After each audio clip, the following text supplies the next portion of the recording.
Hello दोस्तों, नमस्कार। आप लोगों का मेरे चैनल में स्वागत है। मैं आज आप लोगों को बताऊं supreme court in SI law clerk recruitment आ चुकी है भर्ती। 90 पोस्ट ऑनलाइन स्टार्ट हो चुका है। इसका किस तरीके से ऑनलाइन किया जाएगा, 30 जनवरी 2024 से इस पोस्ट को अपडेट किया गया है। यहाँ पर 25/1/2024 से स्टार्ट है, लास्ट डेट 15/2/2024 है। और इसकी जो फीस की बात की जा रही है तो यहाँ पर देख सकते हैं जनरल ओबीसी ईडब्ल्यूएस के 500 रुपये, SC ST PH कैंडिडेट के लिए भी 500 रुपये, किसी भी कैटेगरी का कैंडिडेट हो उसके लिए 500 रुपये पेमेंट लगेगी। पेमेंट को बताया गया डेबिट कार्ड, नेट बैंकिंग, किसी के अकॉर्डिंग आप पेमेंट कर सकते हैं ऑनलाइन मोड। यहाँ पर अब एज और कैटेरिया देख सकते हैं 20 से 32 साल दे रखा है, लेकिन एज रिलैक्सन भी दे रखा है जो कैटेगरी वाइज दी गई है। तो यहाँ पर आपको हम बता दें फॉर्म को किस तरीके से ऑनलाइन करना है, इसके बारे में हम कंप्लीट आपको जानकारी देंगे। तो यहाँ पर इस जैसे ही ऑनलाइन अप्लाई के क्लिक है लिंक पे क्लिक करेंगे तो उसके बाद न्यू पेज इस तरीके का डैशबोर्ड ओपन हो जाएगा। यहाँ पर सुप्रीम कोर्ट ऑफ इंडिया के अकॉर्डिंग आप जो कैंडिडेट इस फॉर्म को ऑनलाइन करना चाहता है तो आप क्या करना, अगर fresh candidate click here to create login पे क्लिक करना पड़ेगा। अगर पहले से आपका लॉग क्रिएट हो चुका है तो आपको already login in create click here to complete process, इस पे आपको क्लिक करना है। तो अगर रजिस्ट्रेशन मेरा नहीं हुआ है तो हम यहाँ पे fresh candidate click here to create login पे क्लिक करेंगे। जैसे ही दोस्तों इस पे क्लिक करते हैं तो इसमें बताया गया है कि आप लॉगिन करते समय जो आपकी क्राइटेरिया है आप यहाँ देख सकते हैं कि आपका जो भी नाम होगा हाई स्कूल के मार्कशीट पे वो आप फिल करिएगा। फिर डेट ऑफ बर्थ अपने अकॉर्डिंग जो हाई स्कूल में मार्कशीट में फॉर्म दिया गया वो फिल करेंगे। फिर उसके बाद यहाँ पे आपको ईमेल आईडी मेंशन करना है। ईमेल आईडी मेंशन करने के बाद फिर उसके बाद जो भी ईमेल आईडी होगा, जैसे Gmail com, Hotmail com, जो भी होगा वो अपने अकॉर्डिंग यहाँ फिल कर लेंगे। फिर उसके बाद आपका ईमेल आईडी कंप्लीट यहाँ फिल किया जाएगा और यहाँ पे आपको एक पासवर्ड बनाना। पासवर्ड बताया गया है 4 कैरेक्टर का होना चाहिए। और आगे आप देख सकते हैं 4 कैरेक्टर के साथ साथ आपको अगर पासवर्ड कैसा होना चाहिए, एक अपर लिमिट होना चाहिए, एक लोअर लिमिट, उसके साथ ही साथ न्यूमेरिकल वैल्यू और स्पेशल कैरेक्टर आपका होना चाहिए। जैसे कैपिटल ए हो गया, स्मॉल बी हो गया, स्मॉल से @ 1 2 3 4 इस तरीके का पासवर्ड आपके पास होना चाहिए। फिर उसके बाद आपको यहाँ पे देख सकते हैं कि आपको बताया गया है कि have you read understand the guideline include eligibility criteria ETC for apply online. ये बताया जा रहा है कि क्या आप ऑनलाइन करते समय आप गाइडलाइंस को पढ़ चुके हैं तो यस पे क्लिक करेंगे, नहीं तो नो पे क्लिक करेंगे। जब तक आप गाइडलाइन को नहीं पढ़ेंगे तब तक आपको आगे परमिशन नहीं दी जाती है। इस पे क्लिक करके उसके बाद सबमिट पे आपको क्लिक कर देना है। जैसे ही सबमिट पे हमने क्लिक किया उसके बाद इस तरीके का पेज ओपन हो, यहाँ पर बताया गया है successfully login in acknowledgement number, send your email ID, जो भी आपकी ईमेल आईडी यहाँ शो होगा। फिर उसके बाद यहाँ पर आपको बताया गया है आपको यहाँ पे अगर लॉगिन करना है, कैसे लॉगिन करना है, ईमेल आईडी और जो पासवर्ड आपने फिल किया था। यहाँ पर बताया गया अपलोड फोटो एंड सिग्नेचर। यहाँ पे आपको प्रोसीड टू लॉगिन पे आपको क्लिक करना है। जैसे इस पे क्लिक करेंगे आपकी जो ईमेल आईडी वो फिल कर लेंगे और जिस पोस्ट के लिए अप्लाई करना चाहते हैं, जैसे लोअर क्लर्क, रिसर्च एसोसिएट के लिए लॉगिन करना चाहते हैं तो इस पर आपको क्लिक करना है। जो भी डेट ऑफ बर्थ है उसको आपको फिल करना है। फिर उसके बाद जो भी आपका यहाँ पे पासवर्ड आपने जनरेट किया था उस पासवर्ड को फिल कर सबमिट पे क्लिक कर देना है। जैसे ही दोस्तों सबमिट पे क्लिक करेंगे इस तरीके का डैशबोर्ड ओपन हो जाएगा। यहाँ पर आपको फिल एप्लीकेशन वाली टिक करेंगे और टिक करने के बाद आपको इस पे आपको क्लिक करना है। जैसे ही क्लिक करेंगे उसके बाद इस तरीके का डैशबोर्ड ओपन हो जाएगा। यहाँ पर क्लिक टू पर्सनल डिटेल पे आपको क्लिक करना है। जैसे ही इस पे क्लिक करते हैं अब आपको यहाँ पे एग्जामिनेशन सिटी आपको चूज करना है। जहाँ पर आप एग्जामिनेशन देना चाहते हैं अपने अकॉर्डिंग, जो भी इनके अकॉर्डिंग सेंटर बनाए गए हैं वो आपको सेंटर यहाँ दिए जाते हैं। तो चलिए हम लखनऊ चूज कर लेते हैं। फिर उसके बाद आपको यहाँ पे अपने अकॉर्डिंग जहाँ पर आप लेना चाहते हैं बनारस चूज कर लेते हैं। बनारस नहीं है दोस्तों क्योंकि यहाँ पे नहीं दे रखा तो इसको हम छोड़ देंगे। फिर उसके बाद जो भी हमारा नज़दीकी होगा वो सेंटर चूज कर लेंगे। फिर अगेन आपको जो भी आप चूज करना चाहते हैं चूज कर सकते हैं। फिर उसके बाद यहाँ पे आपको आने के बाद नेम आप कैंडिडेट का जो भी मैसेज है अपने अकॉर्डिंग यहाँ पे टाइटल चूज कर लेंगे। फिर डेट ऑफ बर्थ आप यहाँ पे देख सकते हैं, आपका यहाँ पे मेंशन होता है। फिर उसके बाद यहाँ पे जो भी आपका फादर नेम होगा कंप्लीट यहाँ फिल करेंगे। अगेन यहाँ पे मदर नेम आपको फिल करना है। फिर उसके बाद आपको जेंडर को चयन कर लेना है। जेंडर चेंज करने के बाद यहाँ पे आपको मदर्स टंग आपको चूज करना है, हिंदी आप लिख देंगे, जो भी आपकी भाषा होगी आप यहाँ भाषा लिख देंगे। फिर उसके बाद अपने अकॉर्डिंग जो भी आपका विलेज होगा, चलिए मैं विलेज लिख लेता हूँ। विलेज लिखेंगे। फिर उसके बाद इसमें आपको पोस्ट लिखना है दूसरे वाले बॉक्स में। तीसरे वाले बॉक्स में आपका जो भी तहसील लगता है वो लिख देंगे। फिर इसके बाद आपको यहाँ पे तहसील लिखने के बाद आपको यहाँ पे अपने अकॉर्डिंग जो भी आपकी सिटी है आपको सिटी चूज करना है। सिटी मेंशन करने के बाद आपको जो भी स्टेट लगता है आपको स्टेट अपने अकॉर्डिंग चूज कर लेंगे। और फिर एरिया का जो भी पिन कोड है आपको एरिया का पिन कोड मेंशन कर लेंगे। चलिए मैं एरिया का पिन कोड मेंशन कर लेता हूँ। फिर उसके बाद आपका अगर कम्युनिकेशन एड्रेस और परमानेंट एड्रेस दोनों सेम है तो उसको चेक मार्क करिएगा। जैसे चेक मार्क करेंगे आपका यहाँ पे डाटा ऑटोमेटिकली फैच हो जाएगा। फिर स्क्रॉल डाउन करेंगे। स्क्रॉल डाउन करने के बाद आपको यहाँ पर 10 अंकों का एक मोबाइल नंबर फिल करना है, देख सकते हैं यहाँ पर। फिर अगेन आपका सेकेंड मोबाइल नंबर देना चाहते हैं, देख सकते हैं 10 अंकों का। यहाँ पर आपको कैटेगरी का चयन करना है, किस कैटेगरी से आप बिलोंग करते हैं, EWS OBC अपने अकॉर्डिंग सेलेक्ट कर लेंगे। फिर अगेन आपको यहाँ पे डिसेबिलिटी आपकी बॉडी में है यस या नो अपने अकॉर्डिंग चूज कर लेंगे। फिर उसके बाद आपको यहाँ पे knowledge of language, knowledge of language आप क्या बोल सकते हैं, हिंदी बोल सकते हैं, इंग्लिश बोल सकते हैं, अपने अकॉर्डिंग यहाँ पे टाइप करेंगे। जैसा कि मैं हिंदी बोल सकता हूँ तो हिंदी लिखूंगा। अगेन यहाँ पर आपको जो भी और भी भाषा अगर आपको जानकारी है तो यहाँ पे स्पेस करके अपने अकॉर्डिंग लिख सकते हैं। चलिए हमारा यहाँ अगेन इसमें आपको फिल करना है कि आप क्या लिख सकते हैं, लिखने में आप सक्षम क्या है, हिंदी है, इंग्लिश है।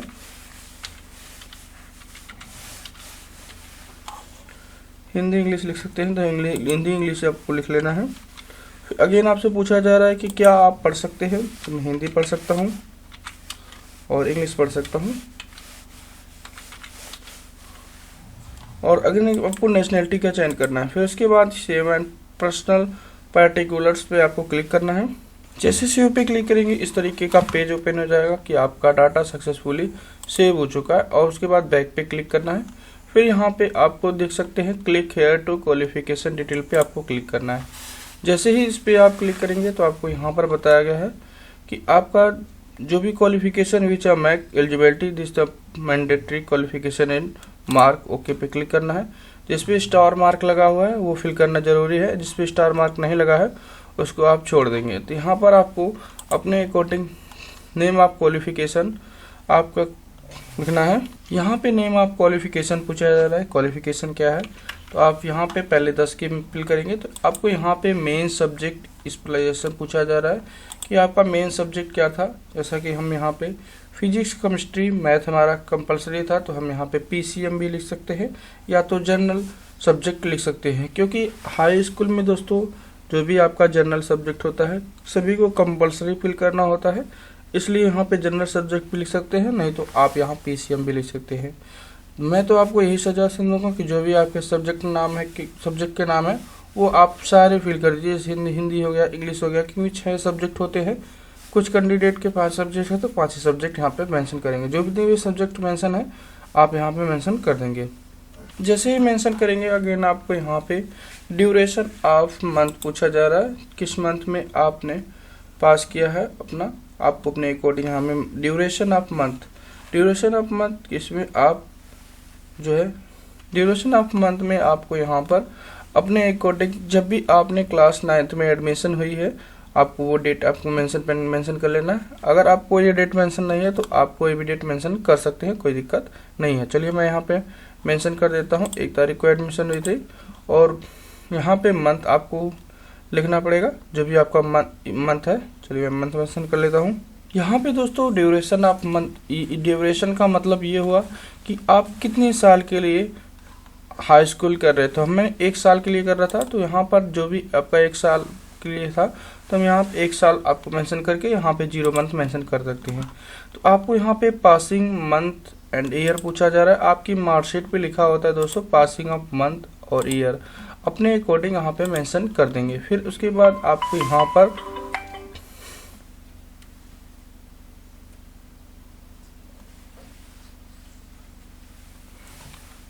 पर बोर्ड मेंशन करने के बाद आपको यहाँ पे आपको पूछा जा रहा है कि मार्किंग स्कीम स्कीम्स का मतलब दोस्तों ये हुआ कि आपका जो परसेंटेज था, किस तरीके से आपने पाया था, मार्क में पाया था, ग्रेड्स में पाया था या CGPA में पाया था, अपने अकॉर्डिंग यहाँ पे मेंशन करेंगे। फिर उसके बाद अगर मार्क में पाया था तो आपको वहाँ पे मार्क लिखना पड़ेगा, कितना मैक्सिमम मार्क आपने पाया था और आपका मैक्सिमम मार्क कितना था। चलिए मैं मैक्सिमम मार्क लिख लेता हूँ। जैसे मैक्सिमम मार्क लिखेंगे ऑटोमेटिकली परसेंटेज यहाँ पे कैलकुलेट हो जाएगा। तो यहाँ पे इसी तरीके से उसके बाद आपका सीनियर सेकेंडरी अर्थात 12th का आपको देना पड़ेगा। 12th लिखेंगे यहाँ पर हम, इसी तरीके से हम यहाँ पे 10th कर देते हैं। और इसी तरीके से आपका यहाँ पे जो भी आपका सब्जेक्ट था आपको यहाँ पे मेंशन कर लेना है। तो मैं यहाँ फिजिक्स केमिस्ट्री मैथ था तो यहाँ पे मैं मेंशन कर लेता हूँ। फिर उसके बाद ड्यूरेशन ऑफ मंथ आपका 12 का साल कितने साल का था, 1 साल का दोस्तों था और यहाँ पे 0 मंथ फिल कर देंगे। फिर उसके बाद यहाँ पे पासिंग ऑफ मंथ। एक चीज़ और दोस्तों बता दें कि अगर जो कैंडिडेट स्टार्टिंग में 11 और 12 एक साथ पढ़े थे और यहाँ पे बोर्ड की परीक्षा एक ही बार दिए थे तो आपको यहाँ पे मेंशन करना पड़ेगा 2 साल। तो अगर 2 बार किए थे तो 2 साल मेंशन करेंगे और एक बार आपकी सालाना परीक्षा हुई है तो एक बार मेंशन करेंगे। अपने अकॉर्डिंग जो भी हुई है आप अपने अकॉर्डिंग फिल कर लेंगे। चलिए हम यहाँ पे जो भी आप जब 12 पास किए थे वो उसका ईयर लिख देंगे यहाँ पे।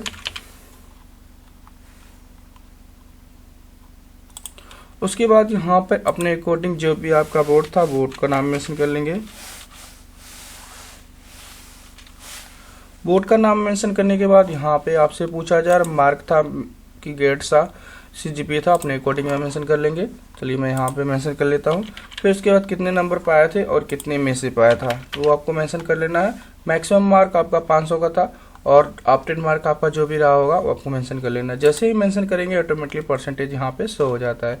अगेन अगर आपने ग्रेजुएशन कंप्लीट कर रखा है तो ग्रेजुएशन की डिटेल आपको यहाँ पे जो भी आपने ग्रेजुएशन कर रखा है आपको उसी तरीके से फिल करना है।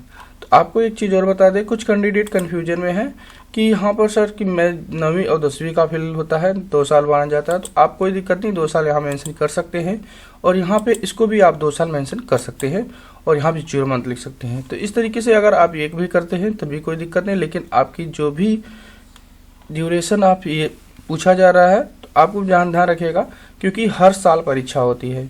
9वीं की अलग होती है, 10वीं की अलग होती है, इसलिए आपको यहाँ पे जिसके अकॉर्डिंग जैसे 9-10 एक साथ परीक्षा हुई है एक साथ, तो ऐसी स्थिति में बोर्ड की परीक्षा एक साथ तो होगी नहीं, अलग अलग हुई है, इसलिए आपको यहाँ पे एक भी वर्ष फिल कर लेंगे तभी कोई दिक्कत नहीं है, 2 वर्ष कर लेंगे तभी कोई दिक्कत नहीं है। तो इस तरीके से आपको यहाँ पे ग्रेजुएशन की डिटेल फिल करना है। कुछ कैंडिडेट करें यहाँ पे 3 फिल कर लीजिए तो कोई दिक्कत नहीं, आप 3 भी मेंशन कर सकते हैं। यहाँ पर आप बता दें कि ग्रेजुएशन जो भी होता है 3 साल का होता है तो आपको 3 साल फिल कर लेंगे और यहाँ पे 0 मंथ। आप कहेंगे कि सर ऐसा आपने कहा है कि जितने साल का होता है उतने मेंशन कर लीजिए, तो आपसे मैं यही कहूँगा कि आप जो है यहाँ पर 9-10 को फिल भी कर सकते हैं और यहाँ पर भी 11-12 एक साथ फिल कर सकते हैं और उसी तरीके से यहाँ पे आप जो है ग्रेजुएशन का भी फिल कर सकते हैं। तो अपने अकॉर्डिंग फिल कर सकते हैं जो भी आपकी डिटेल होगी। फिर उसके बाद यहाँ पे स्क्रॉल डाउन करिएगा। स्क्रॉल डाउन करने के बाद यहाँ पे जो LLB कैंडिडेट है उनके अकॉर्डिंग LLB आपने 5 साल के लिए किया है या LLB 3 साल के लिए, अपने अकॉर्डिंग यहाँ पे सेलेक्ट कर लेंगे। फिर उसके बाद आपको यहाँ पे जो भी आपका कोर्स है आपको लिख लेना है। चलिए मैं LLB मैंने कर रखा तो LLB में लिखूंगा यहाँ पे। LLB लिखने के बाद आपको यहाँ पर जो भी आपका सब्जेक्ट है सब्जेक्ट का नाम मेंशन कर लेंगे। जो भी सब्जेक्ट थे सब्जेक्ट का नाम लिख लेंगे और कितने साल के थे 3 साल तो 3 साल आप मेंशन कर लेंगे। अगर 5 साल के लिए आपने किया तो 5 साल लिखेंगे और कितने आपका मंथ आपको फिल कर लेना है। फिर उसके बाद अगेन आपका यहाँ पर जब भी मार्कशीट आपकी आई हुई है वो आपको डेट फिल कर लेना है। चलिए मैं यहाँ पे फिल कर लेता हूँ। फिर उसके बाद यहाँ पे अगेन किस बोर्ड से आपने पास किया है तो मैं यहाँ पे बोर्ड का नाम लिख देता हूँ।